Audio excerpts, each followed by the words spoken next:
Tree removal at Ontario Place has begun this weekend. Now, critics of the province's plan to revitalize the waterfront park say that they are shocked by the lack of care and transparency that took place. It's a really sad day. We're all devastated. A video posted to social media showing the first few trees at Ontario Place being taken down by machinery. Nobody was aware this was going to take place.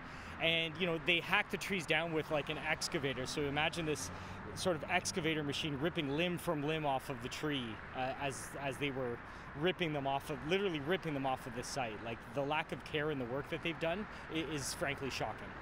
This comes after the Ford government passed a motion to bypass committee hearings on the new Ontario Place legislation this week, essentially bypassing key debate and public hearings to push redevelopment plans forward. There's a lack of transparency, lack of heads up. They shut down the marina with like 1 day notice. They put a fence up blocking cyclists and joggers who want to go from Trillium Park to West Island. Again, no notice at all.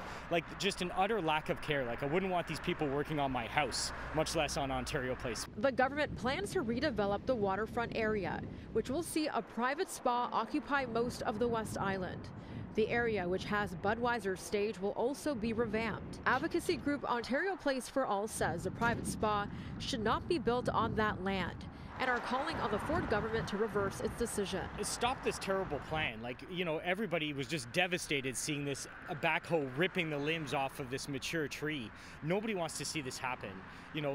They've reversed course on the green belts, and there's still time to reverse course on this. There are alternatives for where the spa can go. Ontario Place is not the right fit for a mega spa. Ontario's Minister of Infrastructure has said twice as many trees will be planted for every tree that is removed.